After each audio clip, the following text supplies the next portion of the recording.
Welcome back. Let's let you complete your analogy before proceeding. Yeah, so I was saying that we were told a story that a certain business owner was running a business and they borrowed money from the bank.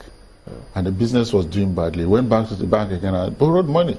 And the business continued to do badly. So the bankers came to him and said, this business is going bad now. What are you doing about it?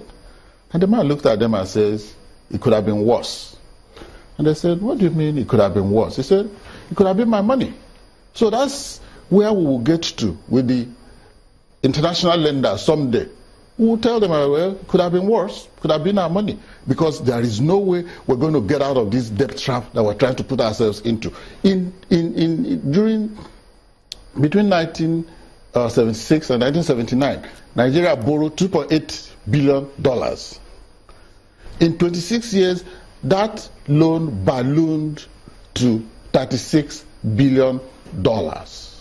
When we paid it off in 2004, we were lucky they gave us concession. We paid $24 billion cash and they canceled the rest.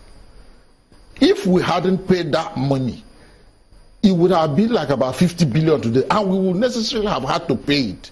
You don't borrow and you refuse to pay.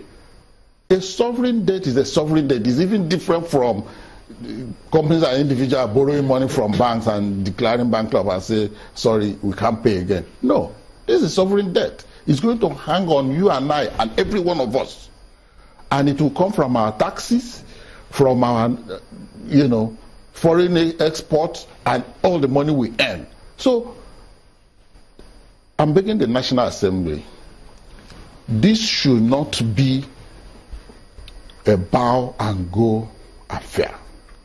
They must do a very thorough job before rejecting this loan. Okay, part of what is out there, if it is necessary. Part of the information that is out there is that they've got $10.7 billion to go to infrastructure, $3.5 billion for budget supports, $11.3 billion for, they say, other proposed projects. Does this in any way give you at least some information which you can deal with? It doesn't. What is other proposed projects? You want to borrow the money before you decide on what to do with it. When we were in banking, we were taught to analyze the need of the customer before we give him the money.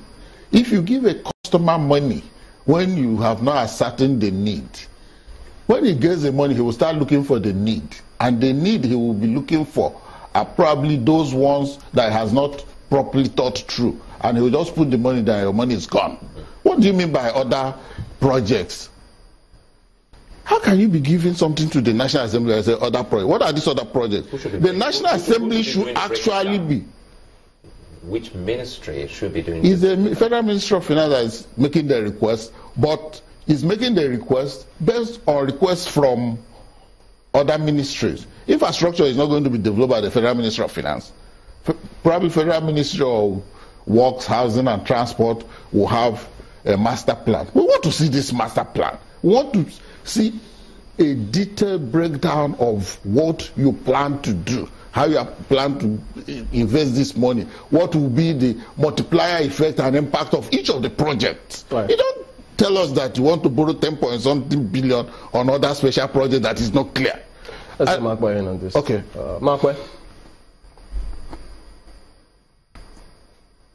Well, your initial words were that you were averse to the borrowing by the federal government, but from your explanation, it would seem that you're not averse to it. What you're asking for is clarifications, and you want it to be very clearly spelt out. Are you satisfied, first of all, that the Senate was able to invite the Minister of Finance and the Minister of National Budget and Planning to explain certain aspects of this proposed loan?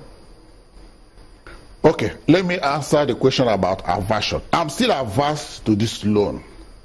What I'm trying to explain is that if the National Assembly actually wants to consider it, these are the things they need to do. These are the things that they need to ask for. But I am averse to the loan because between 1976 and 1979, we borrowed 2.8 billion. After 26 years, it has become 36 billion.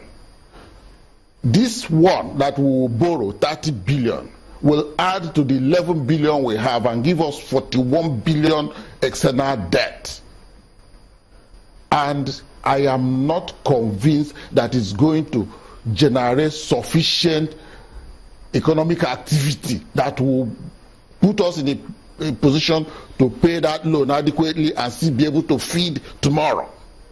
Now, they say in recession management, you have to spend yourself out of recession.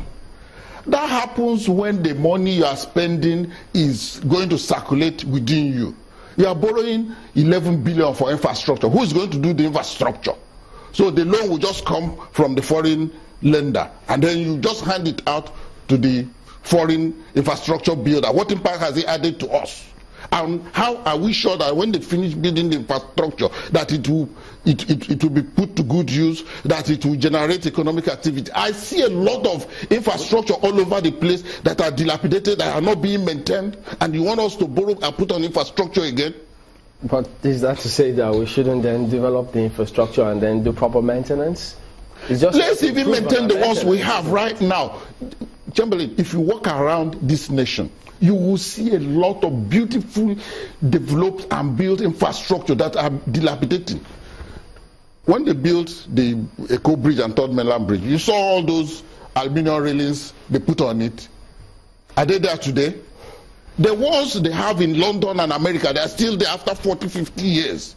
That's what you are borrowing. You borrow, bring it, put the aluminum structure there. The guy that manufactures hanger will go and cut it. No. All right, that's where we anchored this morning. Mr. Nagwanya, also financial policy analyst, thank you for coming on this morning. Well, we'll be back in a moment to join us again.